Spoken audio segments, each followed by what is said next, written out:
Hello, everyone. Hello, hello. Thank you for coming on today.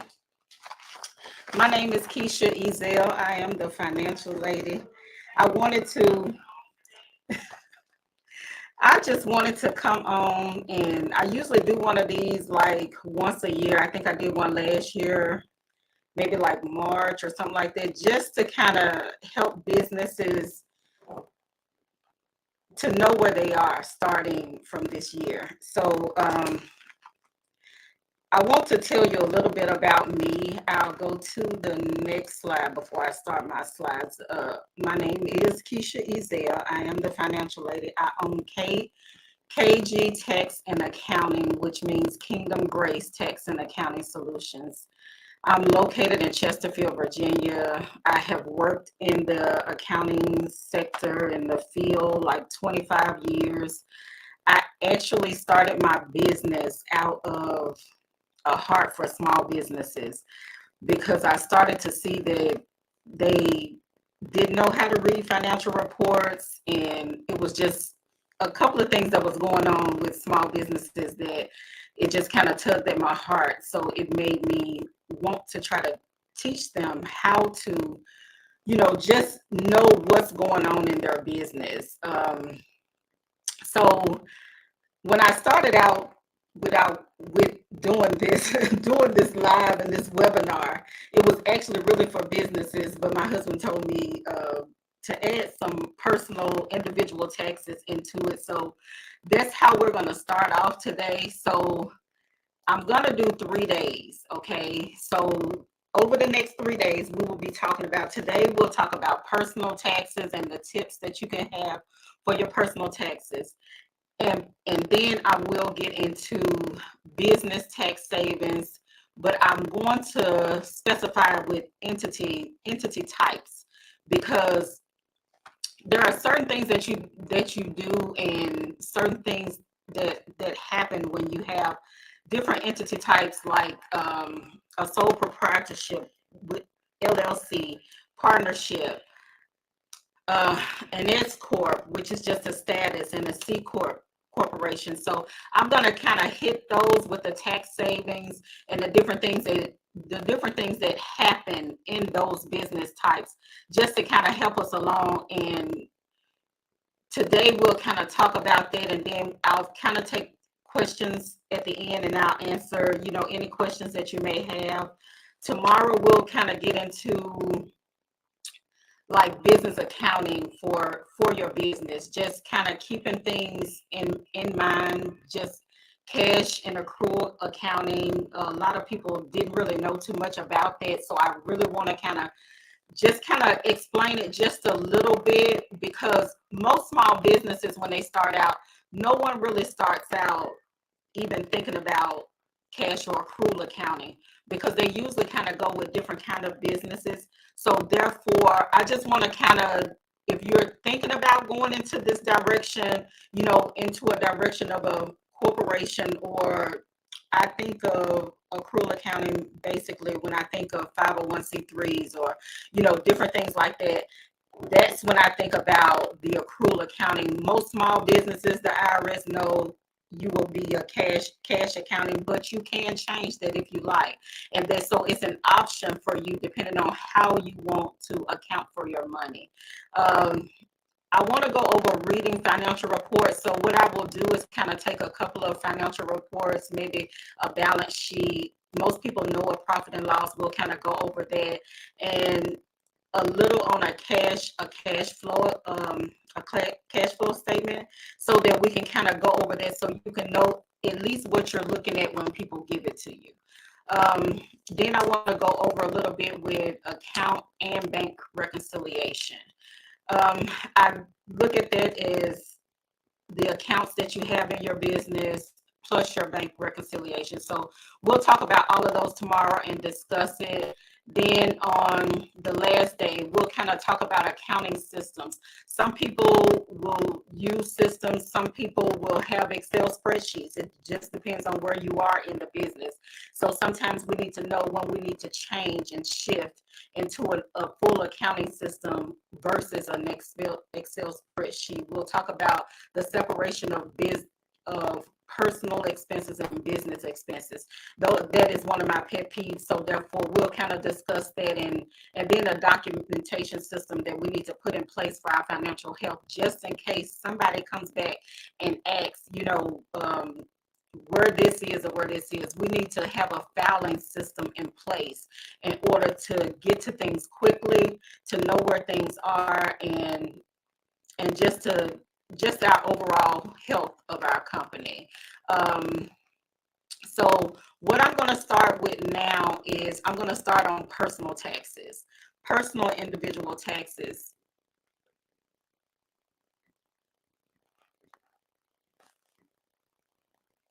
Personal and individual taxes. I really, this will be like a simple thing. So I usually don't really talk about personal taxes because a lot of people really kind of know about personal taxes. But I guess when you get to a certain, I would say when you get to a certain income bracket, um, you need to start looking at different credits and different deductions that you can take. And so in looking at that, what I'm going to start off first with is credits that will give you a refund back, which most people know this. I'm going to make my slides bigger and make me smaller. Let me say that so that you can see my screen. I wanted, most people know that I would say the first strategy is if you have children. So most people know that if you have children, there's earned income credit and there's child tax credit. But the thing is that child tax credit usually, depending on how much money you make, it goes down. And my husband is telling me it's something about my sound that's not sounding right. So give me 1 second. And please tell me in the chat if you can't hear me clearly, or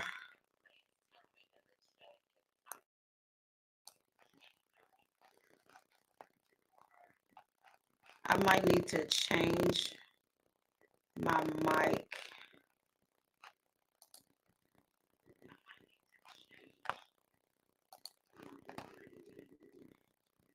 If everyone will be patient with me for just a second. And I'm going to leave this on the screen.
Hi, everyone. I'm so sorry. Can everyone hear me better now?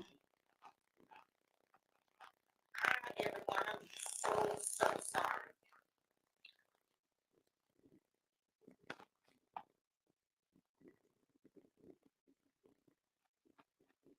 Can someone just put in the chat if you can hear me better, or should I change the mic again?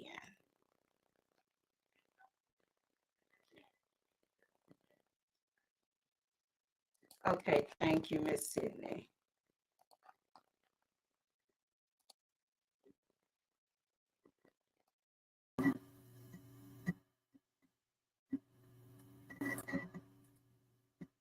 Is that better? Okay, great.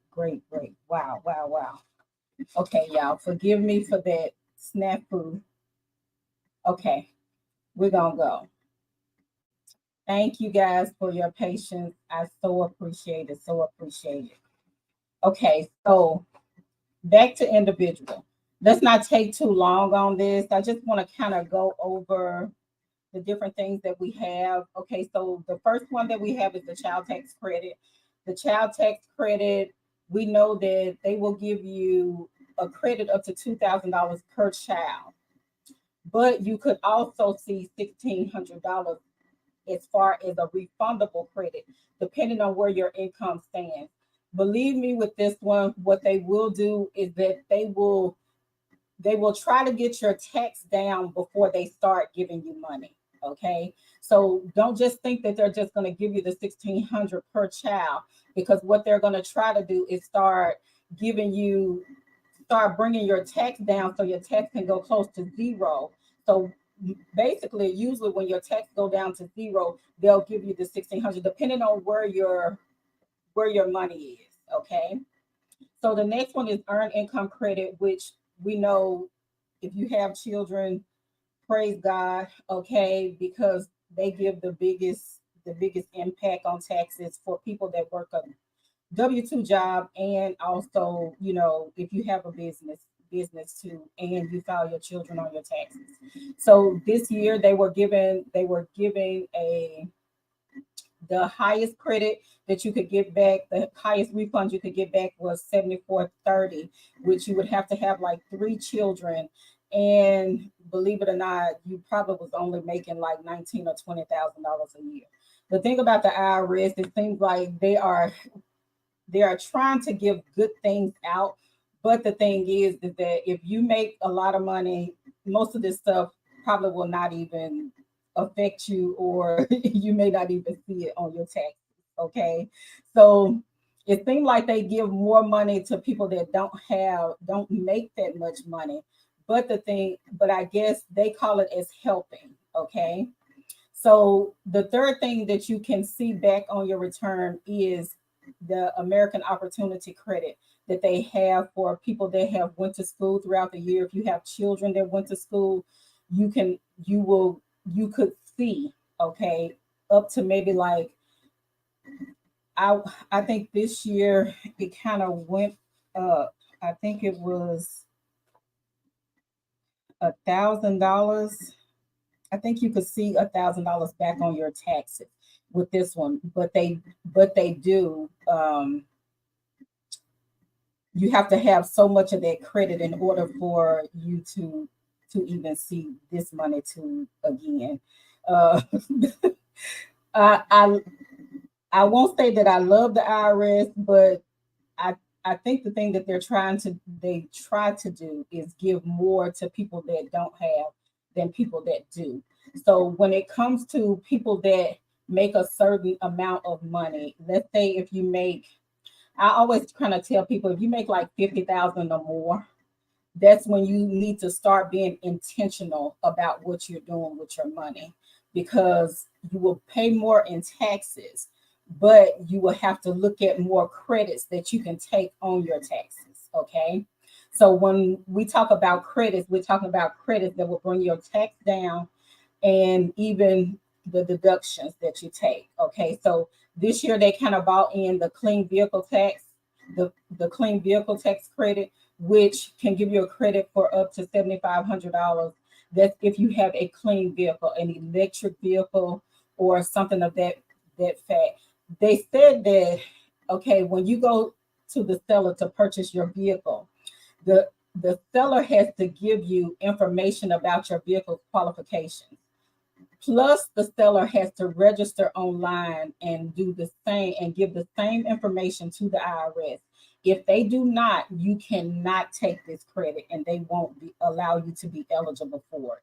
That's the thing that people really don't tell you. A lot of people say, well, you know why I bought the car, but they forget to tell the dealer, the seller, whoever you got the car from, to give you information on that vehicle in order for you to take this credit.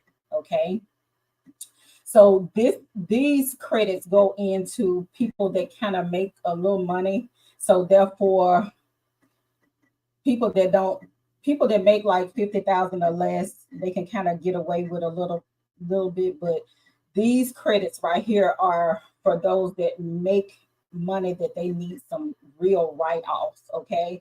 So the energy efficient home improvement credit, that's when you can, when you have those exterior doors, windows, it says skylights, insulation material, anything that you use that's energy efficient in your home. It says you may qualify up to a credit of $3,200. Okay, but you have to go in and put this into your tax refund, into your taxes. So if you go to your tax person, whoever's doing your taxes, okay, just remember to think about what you have brought that's energy efficient for your home, and allow them to put it into your taxes too, because it's so much stuff that we do just because we need it and don't think about. We can take deductions and credits and different things like that for the things that we bought for our homes and different things like that. So these are the credits that we need in order to bring down, you know and reduce that tax that's due at the end of each year. Okay. And then you have the residential energy, clean energy credit, which most people know that if you get like solar panels, different things like that onto your home, that you can write that off. It says 30% of it you can write off on your taxes. I think you can write it off over a couple of years too, I believe. So you can take a portion each year as you need it to write it off for a couple of years. So these are the things that we need to look at as far as being intentional about when we make purchases throughout the year, when we purchase things for our home, if we purchase a home. The thing that we have to look at when we start making more money, we have to start thinking about what can we do to decrease our tax bill to the IRS. And so this goes into standard deductions and different things that we need to do. Like what I tell my clients actually this year, I'm started telling them, to think about standard deductions more so than doing itemized deduction more so than standard deduction. To me, I call the standard deduction hush money. Hush money means that you think it's so high that it's giving you a credit, but you might have spent more money throughout the year, and therefore you need to itemize and claim everything you spent throughout the year. So some of the people that I do their taxes and I know that they work a job. What I tell them, I've kind of given people a few assignments this year. So a couple of my people will tell you that they have assignments of really looking at what they spent this year. I don't care if you went to the doctor. I don't care if you the miles that you drove to the doctor, on down to the miles. I need them to write down everything. You know, I told them if this will just be this year, because what we want to find out at the end of the year is that if we can take this, if it's okay for us to do the standard deduction, or we need to do itemization. Another credit that they do have now is the savers credit. And like I said, this is one of those credits that It sounds good, but it's only for people that make a certain amount of money. Okay. And so it gets lower and lower as you make more money. Okay. So, if you married, filing jointly, and you make more than 73,000 together, that you can't even take this credit. Okay. So the IRS is helping, but the thing is that they just make it kind of hard for people that make money. Okay. Because most people that make money, they are given to their IRA or employer sponsored retirement plan, and they're giving money into it. But you can only take the savers credit is that if you're in this bracket. Okay. So this is another thing to look at, and this is your adjusted gross income. This is the income that you make before they even take the standard deduction out. So this is like the true money that you make, your true income, okay, before they start taking deductions out. So it's a good thing for people that give because you need the credit, but like I said, if you just so happen to make a lot of money, it's best to go with the other credits, like be intentional about the things that you purchase for your house, the cars that you purchase, and different things. Look and see the different things that you can get tax deductions on, and purchase those things more so than just buying things off of whim. Okay, that's the best way I can put it, probably. Okay. And so what I did on here is just put deductible expenses for individuals, but then this is for business too, because the business use a car and business use a house. These are just deductible expenses that we can take for your itemization. Okay. You can deduct these expenses: bad debt, cancel debt on a home, capital losses, donations to charity, gains and loss, gains from a sale on your house, gambling losses, home interest mortgage, home mortgage interest, income, sales, real estate tax, property taxes, different things like that. So these are the things that we want to be intentional about and look at each year. Okay. Look at each year and see how much you are spending on these things. And I would tell everybody to take a conscious look at your spending habits to see, am I doing more things that I can write off more so than just spending money. Okay. Because what we find out is that we can write off more things than we know. Okay. And so the good thing about that is that we could bring down our tax bill. But the bad thing about it is that you're going to have to pay attention to what you're doing. Okay. And so these are the times that we need to live intentional anyway. Okay. So let's just try to look at what we're doing. Also, one fact that I wanted to bring up, and probably because my husband is military. So as we look at, there are certain states that will allow military retirement income that they don't tax it. Like some states charge state income tax, but they don't charge military retirement on income tax. Okay. So as I was studying, okay, and that's what I do most of the time, I'm really kind of studying from time to time. As I was studying, I realized that there are states that don't charge military state tax, but some states don't have state tax anyway. But I did want to put out there that in Virginia, if you have retirement pay, they have just put into enactment that starting January the 1st of this year, that you will not have to pay state taxes on your retirement income from next year, which is a big thing for us, okay, because we're a military family. So that's just to help some people out there.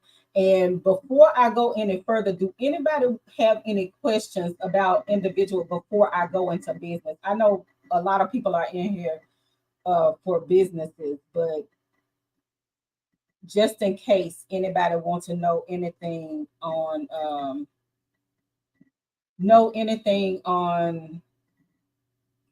individual taxes before I go into my business side. Because I think the business side will help a little bit more and actually know what we need to do as far as our businesses are concerned. But I think once I go into businesses, what I'm going to do is hit it at different points. Like first we'll talk about sole proprietor and LLC, which they kind of go in the same bracket. So we good with, okay. So we good. So now we're gonna go on the business side. You can ask questions at the end if you want to know anything about the individual side. To me, I guess I have to stop looking at it as like the individual side is easy, because most of us just try to look at, we work a job, we get a W-2, but some people own businesses too at the same time and need their tax savings. So when we own a business, let's talk about sole proprietor taxes now. And I did it this way so that people will know the kind of business that they have, for number one, and what them having that business means. Okay, because most of us, most people that I talk to, sometimes they say that they started the business the way that they did because somebody told them that was the best way to start it. And sometimes we have to look at our life and see how we live and what our goal is to what business we need to start. Okay. So let's look at a sole proprietor and an LLC. They usually kind of go in the same bucket. And I say they go in the same bucket because they are pass-through entities. And what that means is that they pass through onto your tax return. Just like you file a regular tax return, it's just added into your tax return. Okay. So a sole proprietorship or a regular LLC is just a business that has one owner. Okay. They are what the IRS classify as a pass-through entity, meaning that your income and your expenses are filed with your personal taxes under a Schedule C of profit and loss for your business. Since an LLC is a legal status granted at the state level and not a federal tax, single member LLC is subject to it's the same thing as a sole proprietor. Okay. And that's how the IRS looks at it. It's the same thing. Okay.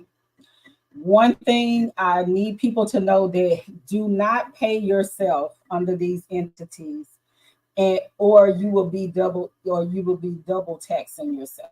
Okay. So if you have an LLC or you're doing a sole proprietorship, the thing is that you are taking money from your business as a draw. Okay. You will still at the end have to report how much money you made. But looking at your write-offs, to me, I always kind of tell people, you really kind of write off your life. Okay. Well, don't let me say that too loosely. Okay. But what I usually tell people is, look at everything you spend. Okay. Make sure you write it down. When you start your business, there are startup costs. There are everything that you need, all of these things that you can write off. And this is with any business that you start. Okay. There is really, believe it or not one more than the other. The thing is that making sure that you are capturing your costs and you make sure that you know what you have spent, and don't just spend saying that this is my business and not write it off. I don't care if you went to the store and you have a part in your home. I would say, let me use this example, okay, because this may help. I use the basement of my home for my business. So everything in the basement is my business. Whether I have people here, most of the time I'm on the computer. When people come over, I still have a restroom. I have everything. I write everything down, everything off down to tissue. Okay. But I make sure that everything is reasonably done. Okay. And that means that you have to make sure you're paying attention to what you're spending for your business. And this I will kind of go into more because I think at some point I will talk about when you're doing when you're thinking about your write-off and when you have systems put in place and you're making your chart of accounts and different things like that, you make your chart of accounts by what you do in your business, the activities that you do, how you do things in your business. With the same thing from the personal that you could write off those credits and different things like that, you can write them off with your sole proprietor. You're writing because the thing is that they are all one.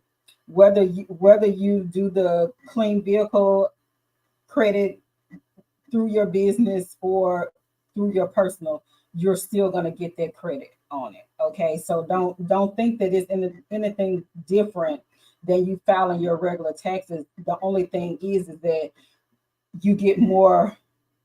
Let's say you get a little bit more. You get a little bit more to write off when you have a business. And I last year, I will be honest with you, I probably told each one of my clients when they got to a point to where they were paying so much, I told them to find something that you want to do, start a business, do something that you love, because what we fail to realize is that what we love, we can make money off of it too as well, because that's the way God planned it. Okay. So we just need to know what we want to do, move in that direction, but also know what we're doing with our business. Okay. So the thing about a sole proprietorship, I tell people a sole proprietorship is you. Okay. So think about it in that way. Everything that you do for your business, you need to make sure you are writing it out. One thing that you can do, you can write off either all at once because they will allow that, for everything that you purchase, or you can do a depreciation and do a depreciation each year. You can either do a straight line to where you write off a little bit every year at a time, depending on where your income level is or how much you need to write off.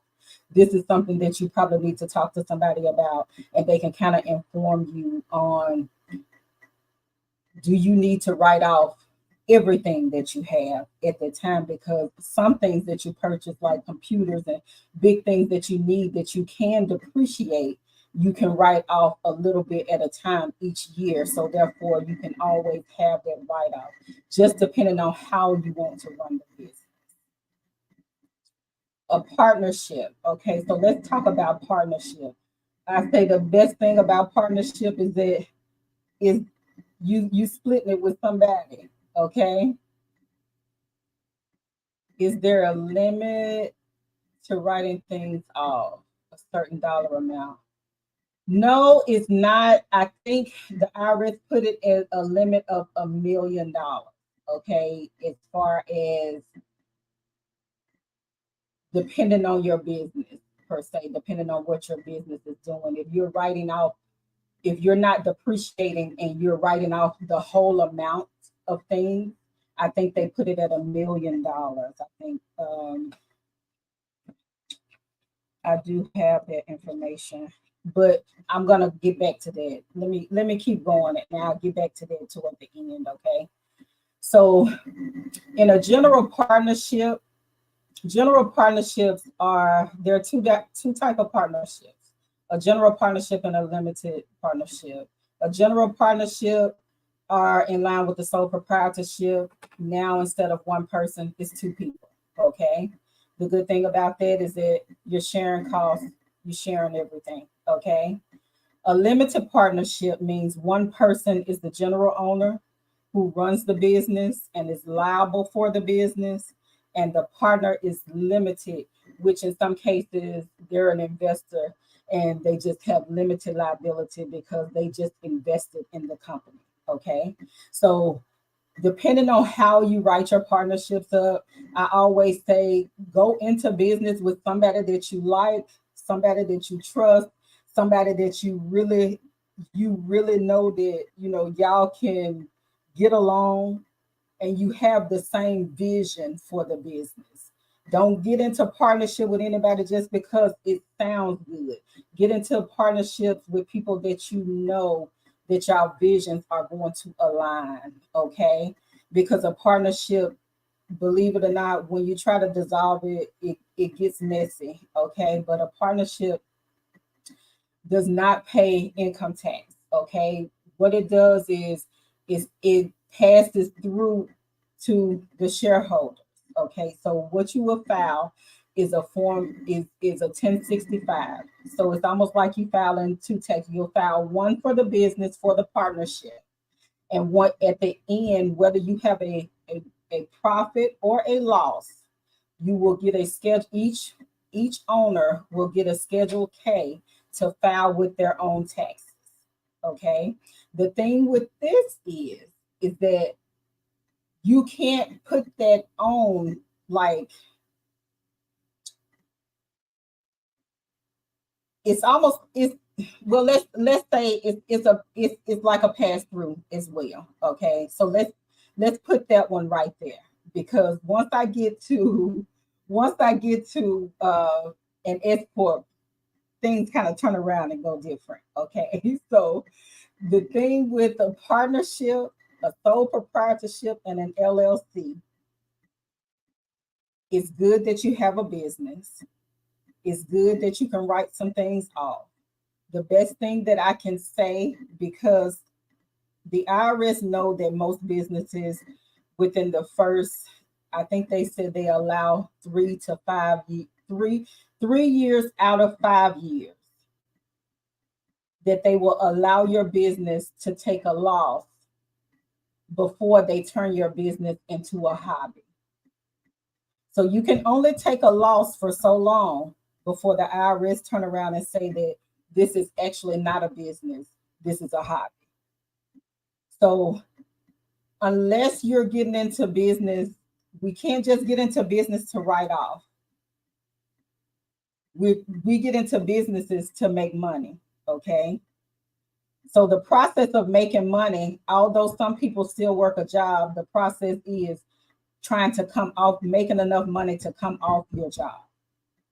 So that's the end game for the business. If you see after so many years that your business is not making money, that means that you may need to revamp your business or think about another way to do business, or think of something else to do. Okay. So just keep that in mind because I have had the IRS to change a business to a hobby because after so many years, after taking a loss in the business, they turned their business into a hobby.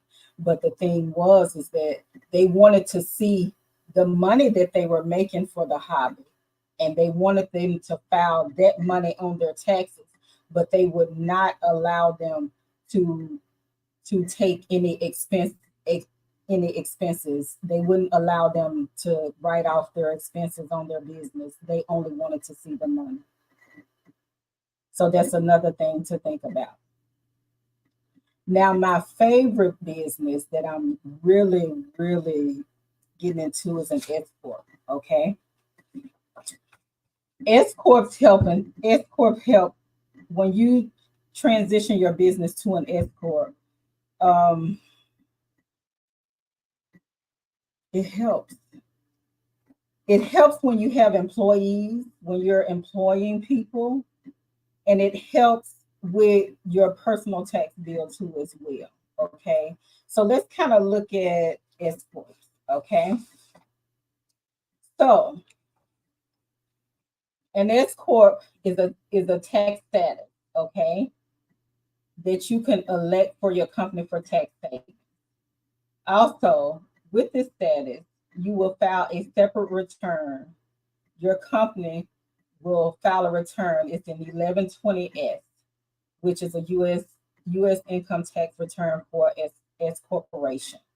So it's almost like with this one, you will file two tax returns as well. But what you make at your on your S corp, it will come over to your regular. But what the IRS really wants you to do is they want you to really pay yourself out of your S corp, because what it really will do is not allow you to take with S corp. They will not charge you a self-employed. I think they call it a self-employment income tax, which is like 15.3%. They will charge you a lesser income tax if you have an S corp. Okay, and so in in saying that, let me see how I can explain it to you. Um, if you have, if you're paying yourself out of your S corp and you're paying yourself a regular payroll just like you pay all of your other employees, they are already taking income tax income tax out of your check. Okay, so by them taking it out of your check, they will not charge you that when you file your regular taxes, if that is the only business income that you have when you file your regular taxes. If you work a W-2 job plus you have an S corp, this will not help, okay? Because you will still get taxed on your W-2. You will still have to make sure you paid in enough tax on your W-2, more so than the W-2 for your business. Okay. So if you're trying to work it both ways, it's a little different. Okay. But with an S corp, there is so much tax savings because you get tax savings with your employment taxes, the taxes that you pay for your employees. You get savings as far as if you have a building per se and you're paying rent on that building. If you just so happen to have an office at home, what you can do is charge rent to yourself for at home and write that off on your business too as well. There, with an S corp, you can kind of you with an S corp. Let's say you run it like a business, okay, and that's the helping that you get out of. With an LLC, a sole proprietorship, and a partnership, just a general partnership, you're really kind of most people have those as like second income per se. When you get to a point to where, let's say when your business is making 250 to 300 and you have employees and you're doing different things, you want to shift to an S corp, to that is the only business that you're working. Not that you're working the S corp plus you have another job too. Okay, because that's not going to help you as much as you just working your business, because you can probably write off an S corp on down to just about zero and then pay yourself a reasonable salary. You have paid your taxes in, you saved on that end, plus you saved on the end of your employees too as well. So there are so many benefits to having an S corp. Um, as far as mileage, as far as having a car, if you have a personal car with an S corp, you can. And this is funny because we actually do it with regular businesses and not even think of that we can do it with our own. If you have a personal car and you go somewhere for your business, which is an escort, you can put in to get a reimbursement for the mileage that you drove, and your business can write you a check back. That's with your personal vehicle. If it is a business vehicle, you do the mileage when you do your taxes at the end. So if somebody have two cars, you have a personal car, you have a business car, you end up going somewhere in your personal car for your business, then you need to get your business to reimburse you for mileage or gas or anything that you spent when you went there. Okay. With travel and different things like that, but you can write off travel with all businesses. I just put a post up probably about a week or so ago that I went on vacation, but just so happened my business is mobile and my business is online. So therefore, some of the time I was working. So therefore, I could write off some of my trip because I worked on my trip. So the days that I worked, I'm gonna write off my hotel bill. I'm gonna write off anything that I did for that, my meals for that day, everything I'm going to write off because that was a part of business. I was doing business that day. Yes, we have to be reasonable in that aspect, but there are so many benefits to having a business that we need to think about when we're doing our day-to-day movement and we own businesses. So I think the last one that I was going to talk about, and it's really not about tax savings. I just wanted to kind of give some information on 501c3. And this is not really, you really don't have, there are no tax savings if you have a 501c3. It's tax savings within the business. But what I need people to know is that if you have a 501c3, a charitable organization, that is a public organization and you don't really own the business. It may say that you are you're an executive in the business or something like that, but a 501c3 is handled by a board. Okay, so therefore you get no, you can't take money. I've seen so many different things happen with the 501c3 today. It kind of bothered me to a sense because some people try to run a 501c3 as a business, and it's a business, but it's not their business. And that's what we have to understand when we have a 501c3. When they say a nonprofit organization, that's exactly what it is. This is a public organization to where when you file the taxes on it, people can see your taxes. So therefore, you want your books to be clean if you have a 501c3. Always think about clean everything.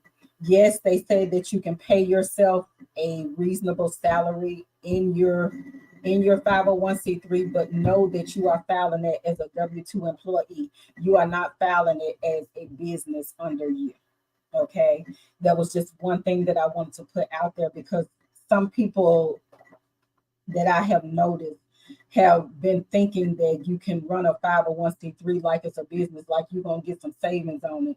Yes, you can get paid from a 501c3, but that is not your business. You will receive a W-2 just like everybody else or a 1099. Sometimes I think I've told someone if you're gonna let somebody else do the business, you come in as a contractor. If you wanna make it as you doing a business, do yourself as a contractor for the 501c3, then you file yourself as a business. But you cannot run anything like it's your own.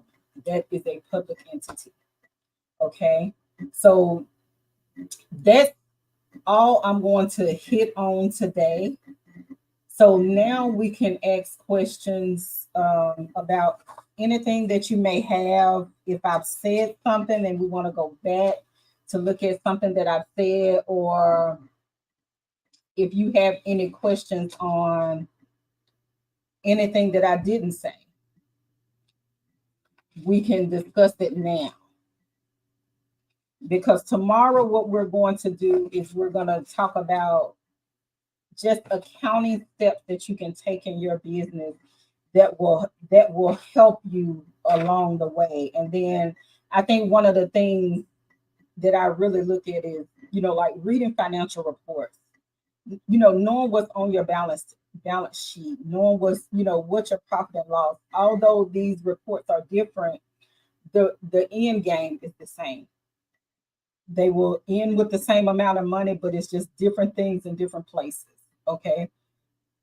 So if we have any questions,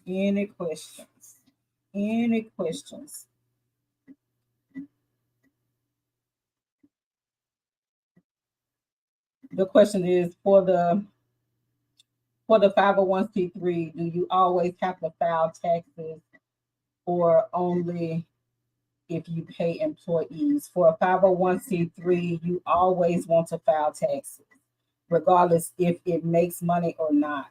Because the thing is that if you have a 501c3 and you don't, depending on if it's a church, you don't have to. Okay. A church is different from the rest of the 501c3s.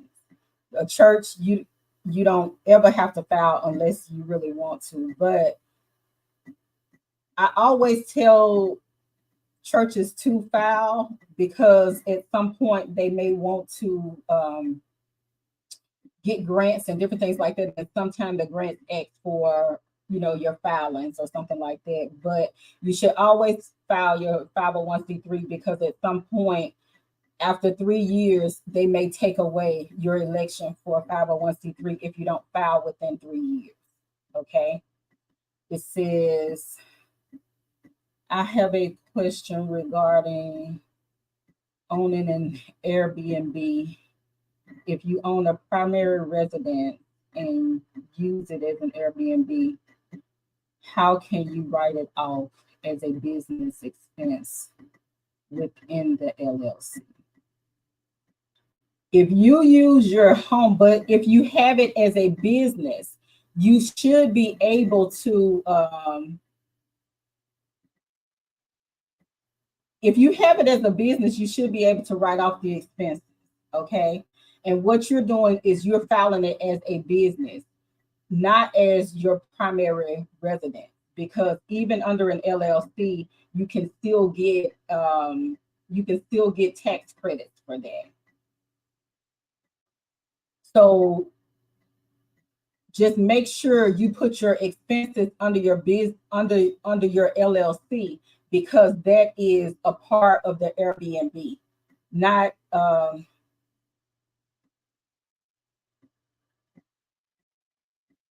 I want to ask you one question. If you have an Airbnb and it's your primary residence, where are you staying during that while you have people in your home? Do you rent a place or something to that effect, or do you own more than one home?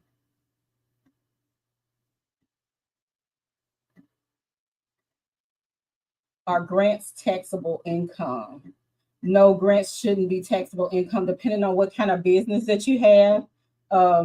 Depending on if it's a 501c3, we know that it's not taxable income. But grants, no.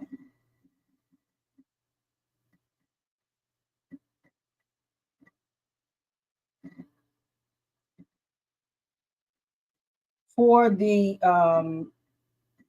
military, I have a military retirement. The state of Virginia just put that enactment.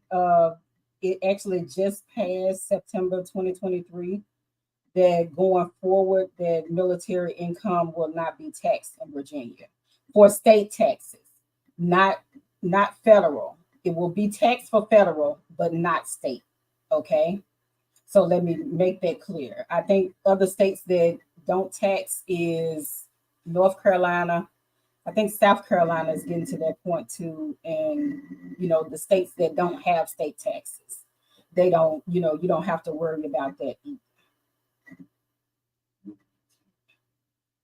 No. For Virginia, no. Virginia is 100% it used to be tiered. They used to have it at the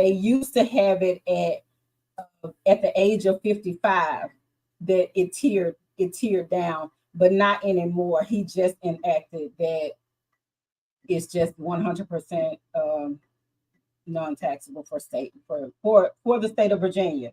Let me say that. Let me make that clear. You have to make sure whatever state that you're in, that whatever state you're in, check with your state. But we live in Virginia, and my husband is retired, so that's the reason why I look into stuff like that. So I have for individual taxes. How do you determine if filing married but separately is best instead of married and jointly? I would say in individual taxes, I would say jointly would be the best if you have children. If you have children, because if you file separately, if you're married filing separately and you file your children, you will not get earned income credit. Okay. But if you file jointly, you will get the earned income credit. So it depends on what your status is on whether you have children or not. But also know if you're married filing separately, what they would look for you to do is to itemize, do an itemized deduction instead of a standard deduction. You and your spouse, because y'all are filing separately, you would have to agree on how you will file for the year.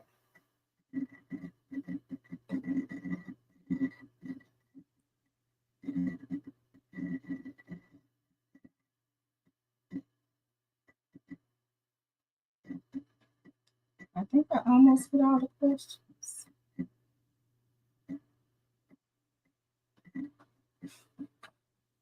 Okay.